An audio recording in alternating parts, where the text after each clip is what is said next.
नमस्कार, good morning. कसे आहात तुम्ही सर्व? मस्त ना? मी प्रियांका तुम्हा सर्वांचं पुन्हा एकदा मनापासून स्वागत करते चॅनलवर.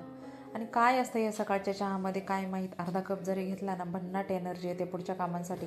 आणि सकाळी सकाळी पहिलं मन ओढलं जातं ते म्हणजे चहाकडे.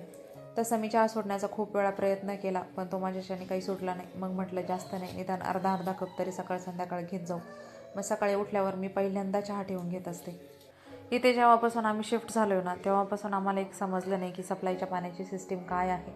कधी आमच्याकडून एखादा कॉक बंद राहतो किंवा भलताच एखादा कॉक चालू होतो. त्याच्यामुळे सकाळी सकाळी पाण्यासाठी ही पळापळ चालू असते. संडे म्हटलं की आमच्याकडे ठरलेला ब्रेकफास्ट असतो, तो म्हणजे पोहे.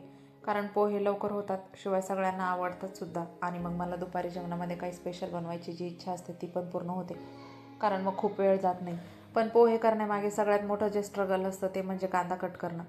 मला कांद्यापासून खूप मोठी ॲलर्जी आहे. मी शक्यतो कधी कांदा कट करत नाही. मला नेहमी सचिनच हेल्प करत असतात. पण त्यांचं पण काम आता मी जे आहे ते सोपं करून टाकलेलं आहे. मी मिशोवरून मागच्या आठवड्यात एक पार्सल ऑर्डर केलं होतं. ते नेमकी मला काल रिसीव्ह झालं आणि एकदम वेळेवर रिसीव्ह झालं असं म्हणता येईल, कारण मग आजच्या दिवशी मला त्याचा यूज होणार होता.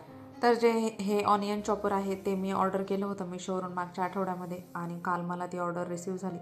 म्हटलं चला आज पोहे बनवायचेच आहेत तर याचा पण यूज करून बघूया. पण ते काही ॲसेंबल होत नव्हतं. मग मी सचिनची हेल्प घेतली, त्याने ते ॲसेंबल करून दिलं. आणि चहा पण तोपर्यंत बनवून झाला होता. पण त्याचं हँडल थोडं मला ऑनियन चॉप करताना थोडंसं टाईट जात होतं, म्हणून माझी चिडचिड होत होती. मला वाटलं आता हे परत रिटर्न करावं लागणार की काय. क्वालिटी तशी या प्रोडक्टची एकदम छान आहे आणि एकदम अफोर्डेबल रेंजमध्ये पण आहे. पण काहीतरी हँडलचा इश्यू होता. शेवटी मला सचिनचीच मदत झाली आणि थोडं जोरात प्रेस केल्यावर कांदा एकदम बारीक कट झाला. आणि ते म्हणत होते की शेवटी मलाच कांदा कट करावा लागला. प्रोडक्टने शेवटी त्याची कमाल दाखवलीच. आणि बघू शकताय तुम्ही किती बारीक कांदा कट करून झाला मस्त. असं आपण हाताने करू शकत नाही, आणि हाताने जरी करायला गेलं तरी खूप वेळ लागतो. पण या प्रोडक्टची मला आता चांगलीच मदत होणार आहे. बारीक कांदा पण कट करून होईल, शिवाय तो कमी वेळेत होईल.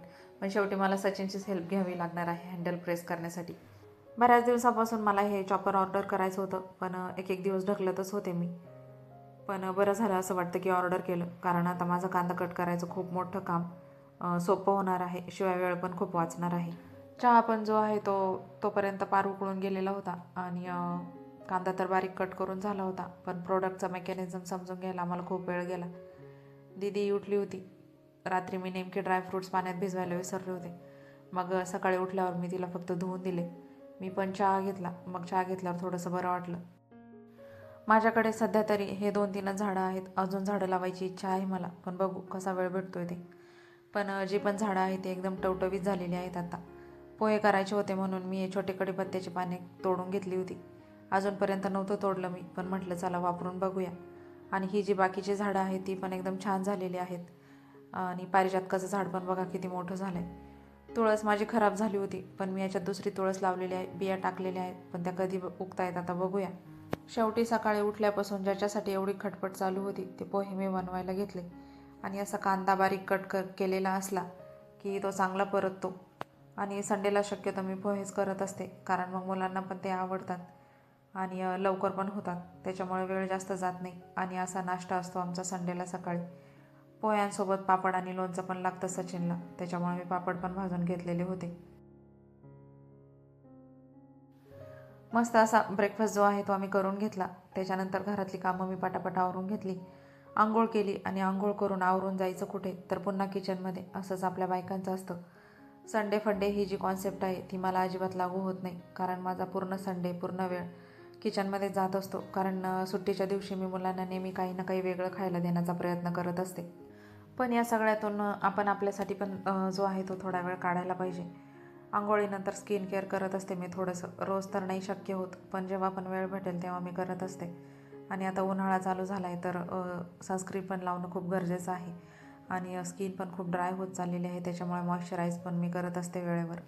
मुलांनी तर सकाळी चांगला ब्रेकफास्ट केलेला होता, पण त्यांचं दूध प्यायचं बाकी होतं. आणि असं थोड्या थोड्या वेळाने त्यांना खायला दिलं की मग त्यांचं पोट पण भरलेलं राहतं. मग ते पण व्यवस्थित खेळतात, त्यांची चिडचिड होत नाही आणि आपल्याला पण ते त्रास देत नाहीत. त्याच्यामुळे मी असं थोड्या थोड्या वेळानं त्यांना काही ना काही हेल्दी खायला देत असते. आणि त्यासाठीच आंघोळीला जायच्या अगोदर मी दूध गरम करून थंड व्हायला ठेवलेलं होतं, जेणेकरून माझी आंघोळ होईपर्यंत दूध पण थंड होईल आणि मग मला त्यांना ते आल्यावर लगेच प्यायला देता येईल. सुट्टीच्या दिवशी असंच असतं, काही ना काही खाणं चालूच असतं.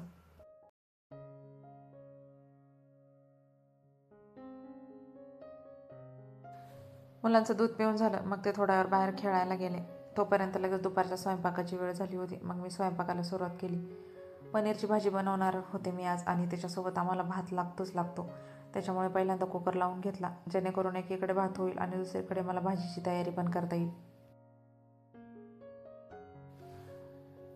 जसं मी तुम्हाला आधी म्हटलं होतं की मला स्वयंपाकात कांदे खूप लागतात, पण फरक एवढाच आहे की पनीरच्या भाजीसाठी कांदा एकदम बारीक करून घ्यावा लागत नाही. तो आपण परतून मिक्सरमध्ये पण बारीक करून घेऊ शकतो. मुलांच्या टिफिनमध्ये ग्रेव्हीची भाजी देता येत नाही, कारण ते लहान असल्यामुळे त्यांना अजून ते व्यवस्थित खाता येत नाही. त्याच्यामुळे सुट्टी असले की मी असं काहीतरी ग्रेव्हीची छान त्यांच्या आवडीची भाजी बनवत असते. पनीर पण मी आज पहिल्यांदाच फ्राय करून घेतलं होतं. तसं मी शक्यतो असंच टाकत असते, पण आज वेळ होता माझ्याकडे. म्हटलं चला असं पण काहीतरी ट्राय करून बघूया, म्हणून मी ते फ्राय करून घेतलं. सचिन नेमके बाहेर गेलेले असल्यामुळे मला मध्ये मध्ये मुलांकडे पण लक्ष द्यावं लागत होतं. तर भाजीचा मसाला मी परतायला टाकला होता आणि मसाला परतत होता तोपर्यंत म्हटलं चला दक्षूसोबत बॅट बॉल पण खेळूया, कारण तो खूप वेळचा मला बॉल फेक म्हणत होता. मुलं स्कूलला असली की त्यांचा बरोबर वेळ जातो, पण घरी असल्यावर त्यांना पण बोर होतं. मग असं काहीतरी फिजिकल ॲक्टिव्हिटीजमध्ये आपल्याला पण त्यांच्यासोबत इन्व्हॉल्व्ह व्हावं लागतं. म्हणून म्हटलं चला त्याला पण थोडा वेळ देऊया. बाकीचा स्वयंपाक बनवून झाला होता आणि फक्त भाजी करायची बाकी होती. तर स्वयंपाकासोबत मी मधून मुलांकडे पण लक्ष देत होते. हे जे छोटे छोटे बुक्स तुम्ही मुलांच्या हातामध्ये आत्ता बघताय, ते मी मुलं खूप लहान असताना त्यांच्यासाठी घेतले होते. खरं तर लर्निंग पर्पजनेच घेतले होते आणि तेव्हा पण त्यांना ते खूप आवडायचे, कारण त्याच्यामध्ये कलरफुल व्हेजिटेबल्स, फ्रूट्स असं सगळं काही दिलेलं आहे. त्यामुळे त्यांना ते खूप आवडतात आणि अजून पण सगळ्या खेळण्यांपेक्षा हे बुक्स ते जास्त वेळ घेऊन बसलेले असतात आणि मस्त टाईमपास पण होतो त्यांचा. पनीरची भाजी पण तोपर्यंत बनवून तयार झाली होती आणि सचिनला यायला अजून वेळ होता, पण पिल्लांना भूक लागली होती. मग मी सगळ्यात आधी त्यांना जेवायला दिलं आणि मीही त्यांच्यासोबत बसले, कारण आपण जर त्यांच्यासोबत जेवायला बसलं की ते व्यवस्थित जेवण करतात. तशी आवडीची भाजी असल्यामुळे ते त्यांच्या हातानेच व्यवस्थित खातात. आणि आज सगळ्यात महत्त्वाचं म्हणजे संडे तर होताच होता, सचिनला पण सुट्टी होती आणि त्यात अजून विशेष म्हणजे न्यूझीलंड वर्सेस इंडियाची फायनल मॅच असल्यामुळे सचिन लवकरच TV लावून बसले होते आणि मॅच सुरू व्हायच्या अगोदर TV वर नॅशनल अँथम लागलं. तेव्हा मुलं पण असे TV समोर येऊन बसले, कारण त्यांना पण सध्या स्कूलमध्ये नॅशनल अँथम शिकवतात, त्यामुळे त्यांना नवल वाटत होतं. त्याच्यानंतर संध्याकाळी आमच्याकडे एक बड्डे होता. ऑप्शन वगैरे आम्ही घरीच केलं. त्याच्यानंतर हॉटेलला जाणार होतो. केक कटिंग वगैरे पण हॉटेललाच करणार होतो. फक्त ऑप्शन इकडे करायचं होतं, कारण मग हे जे सगळं ओवाळायचं जे सामान असतं ते हॉटेलमध्ये नसतं, म्हणून आम्ही ऑप्शन घरी करून घेतलं आणि केक कटिंगसाठी हॉटेलला गेलो होतो.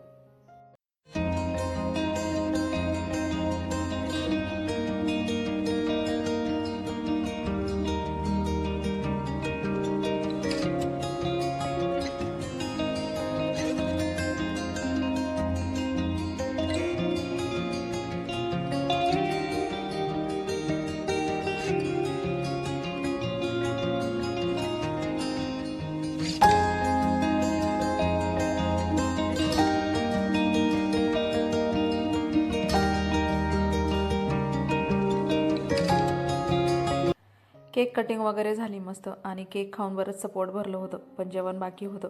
त्याच्यानंतर मस्त असं जेवण केलं आणि जेवणामध्ये पण भरपूर व्हरायटीज ऑर्डर केलेल्या होत्या. पोटभर मस्त जेवण झालं. त्याच्यानंतर घरी आलो आणि फायनल मॅच अजून चालूच होती. त्याच्यानंतर आल्या लगेच TV चालू केला. इंडियाने मॅच जिंकली होती, त्याच्यामुळे खूप आनंद होता.